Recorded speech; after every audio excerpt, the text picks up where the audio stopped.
Hello everyone and welcome to my channel. My name is Maria.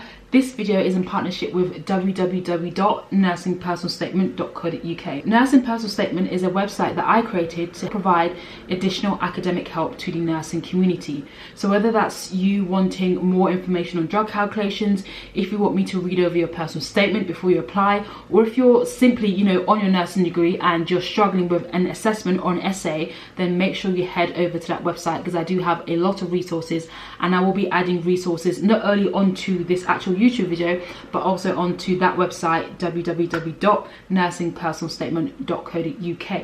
Anyway, in this video I'm going to be sharing 4 bits of advice that I found super helpful when it actually came down to writing my essay. A lot of you guys will know that this is a nursing lifestyle based channel, so I do have a lot of lifestyle content, but I also have a lot of content based around nursing topics, whether it's toxic mentors, whether it's how to write an essay, whether it's how to pass your nursing interview. I have a lot of resources on this channel, so make sure you check those out. So I've got my notepad here because I always like to come prepared. You guys already know I like to come prepared. I like to share nothing but the best bits of advice that I have at the present time.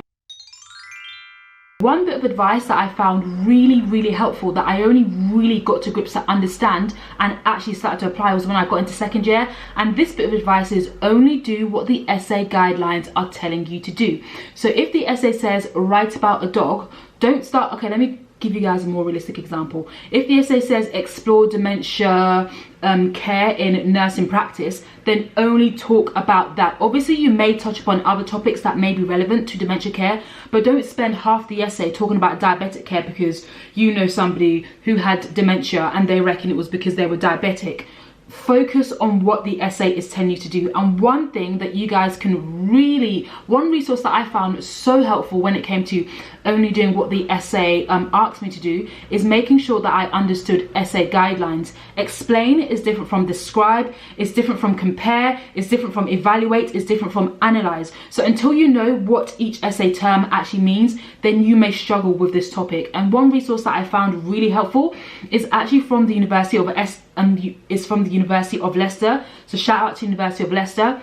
I'll leave a link in the description box and it will go over exactly what essay terms are. So if you're unsure of how to describe, click on that link, look at the definition of describe and do just that. If you're unsure of how to analyze, of how to compare and contrast, make sure you look at that, make sure you look at the definition of what those essay terms are and apply it. So yeah, the key is only do what the essay is telling you to do in terms of the bulk of the topic and also in terms of the essay terms.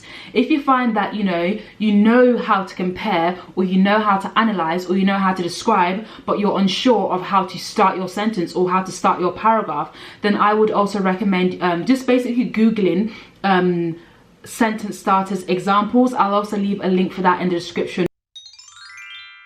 The second bit of advice that I found super helpful when it came to writing my nursing essays, when it came to doing my nursing assessments, for example, if it was a presentation, especially with presentations actually, is to make sure you always have the assessment or the essay guidelines in front of you.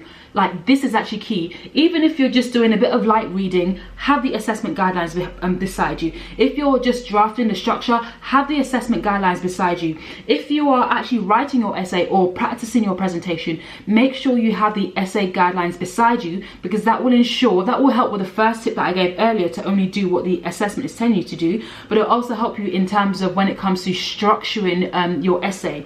If you structuring your essay and or assessment, if you really listen to what people are telling, if you listen to anybody long enough, you will understand, you will hear their true intentions. The same thing goes with essay guidelines. If you read the essay guideline long enough and you actually take time, like you take time to read that. I'm not saying you read that essay guideline in 5 minutes. No, give yourself a dedicated half an hour when you get that essay guidelines. Read it, take notes of it, and when you are writing, when you're reading, when you're revising, make sure you have those essay guidelines with you, because it will not only help you with the structure, but it'll help you enable that you put the right bits of information in there. Like I said, if you listen to anyone long enough, you'll hear their true intentions. If you read any essay guideline long enough, you will understand what it is that they are trying, or what you will understand what it is that they are literally telling you to do. I know sometimes when it came to writing my essay, I know some essays that I actually genuinely like, really liked writing, and sometimes I'd read this book and then I'd read this book because it was on the reading list, and then I'd see that the author quoted this, and I'd basically go down a rabbit hole, doing this, doing that, doing that. I'd go sometimes so deep into the topic that I'm basically talking about something else. But I found that when I adopted the practice of always having the essay guidelines with me, it meant that no, I don't care how interesting this topic is, or I don't care how, you know, cool I think this layout is. If this is what the essay guidelines is telling me to do, that's what I'm going to do when I'm revising, when I'm writing, when I'm reading, when I'm presenting or practicing the presentation of my work. Like I said at the beginning of the video, this video is in partnership with www.nursingpersonalstatement.co.uk. So if you are in the process of writing your nursing essay, or are in the process of, you know, maybe preparing for a nursing assessment and you're unsure of how to go further, then make sure you visit that website. The next tip that I found extremely helpful when it came to preparing and writing my essays and my assessments is to make sure that I read the stuff that is on the reading list. I know that at my university, for those of you guys who don't know, I did do a 4-year undergraduate Masters of Nursing degree.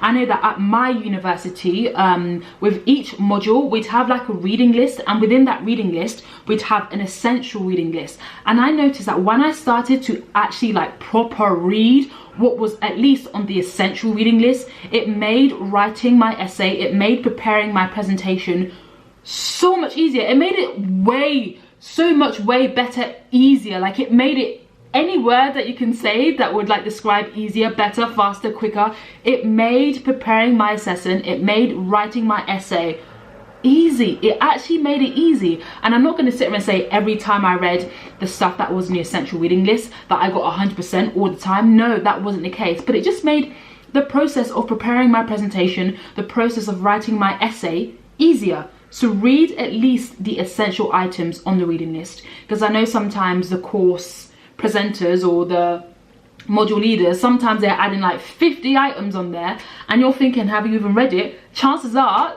the course leader has actually read it. But, you know, I'm not saying, you know, if your course leader has said there's 50 books, both 200 pages that you have to read, no, I'm not saying that. But if there is like an essential reading list, then try and read what is on the essential reading list and just take notes around that. Another thing that I also want to say, when it comes to like any modules that are heavily based on research, if you're reading like a study by X, Y, and Z, and X, Y, and Z in their study they quoted ABC, then why not just click on that link and see what ABC is talking about? I'm not saying that that will necessarily be relevant to what the topic that you're writing or the topic that you need to discuss or present, but it will just help provide a better bit of context. It's like saying the dog bit me.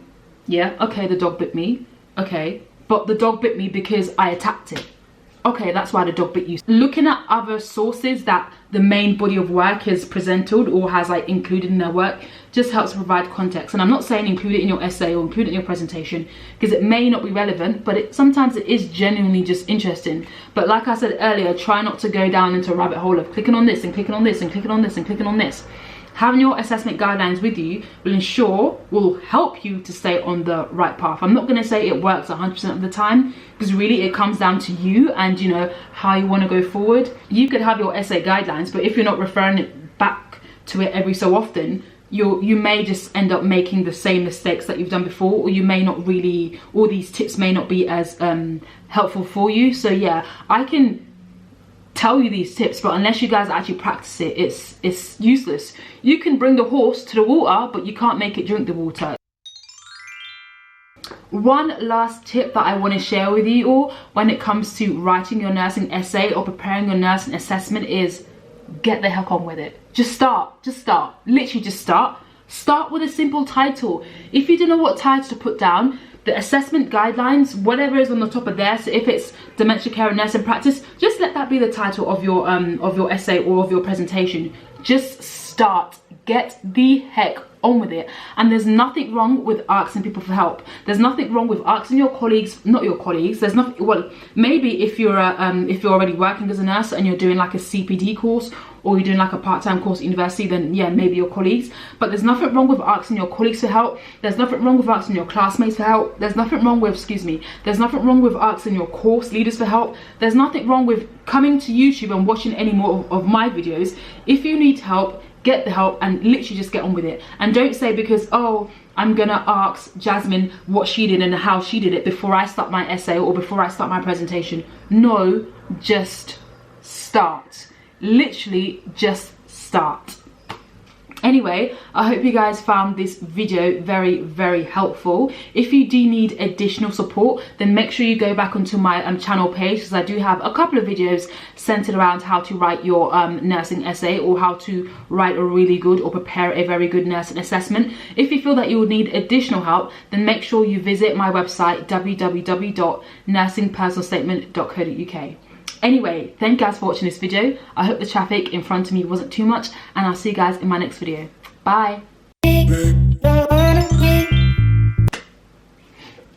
Oh, girl, my feet. Damn, like I'm sat in the most awkward position, and oh, guys, the stuff I do for my videos, yeah, make sure you like and subscribe. Oh my god. Okay, there we go.